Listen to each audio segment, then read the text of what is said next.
guys, to Batman Arkham Knight, and I've been running you through all the Riddler trials, and this is the third one.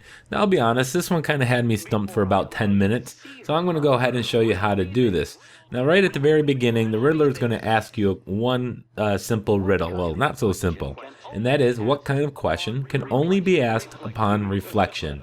So I'm going to kind of cut out all the me trying to solve this this little problem here. But once you've solved the problem, you got to hold the up on the D-pad to scan the riddle. Now in the middle of the room, there's a bunch of pieces that you can turn by hitting these question marks. So what you need to do is rotate the question mark in this fashion right here. Now that's not enough to scan the riddle. What you need to do is kind of get behind it by the door in front of us, and there's going to be a yellow light that'll shine down in the mirror section, as you can see right there. So if you line this up properly and then hold up on the D-pad and scan the riddle, you will then solve it and be able to move on to the second part of this. Now luckily for us, this one does not include the Batmobile. It's just you and Catwoman in this one. Alright, so after you've scanned that solution properly, you're going to come in here and meet Catwoman, talk to her for just a moment, and then you're going to go through the door going into the puzzle room.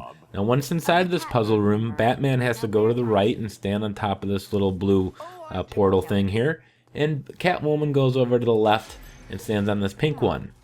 Now the puzzle solutions are in the opposite cage, so Batman's puzzle solution is in Catwoman's and vice versa. So if you go in whichever character you're looking at, you'll see a bunch of numbers flashing up on the board. Now that is the order in which you have to hit the question mark. So 1, 3, 5, 2, and then 4.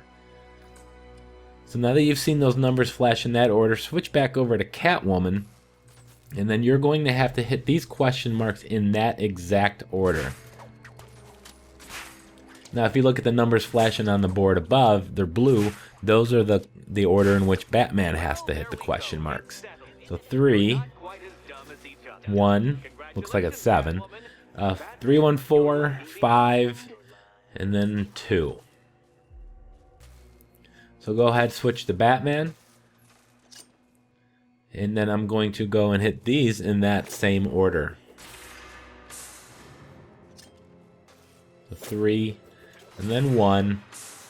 You can use the remote control batarang.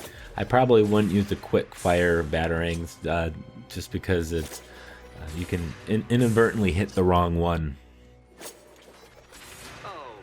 So there we go. Once you've done that, it lifts up the cage, and now you'll have a bunch of kind of robot things here. This isn't too challenging, although at this point in the game I've beaten the game. I did put it on easy just so I can kind of get through a lot of all this little miscellaneous side stuff I have to do on my route to get the Platinum Trophy. But you and Catwoman will fight. You can of course switch between the two characters with L1. They have cool little partner tag team moves as well, the takedowns.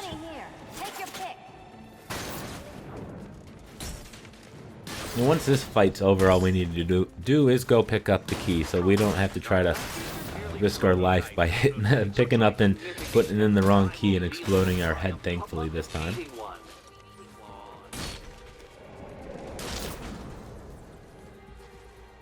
Alright, so that's going to do it for the combat. We're going to have some chit-chat here from our not-so-pleasant host. This is going to take all night, isn't it? Alright, so all you need to do is go switch over to Catwoman and then go to the display case in the back of the room here. She will open this up and you will get the Cat and the Bat trophy as well.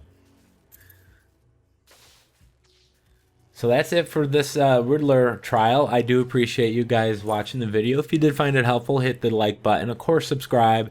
And you can follow me on Twitter at PS4_trophies. And I will see you in the next Riddler trial.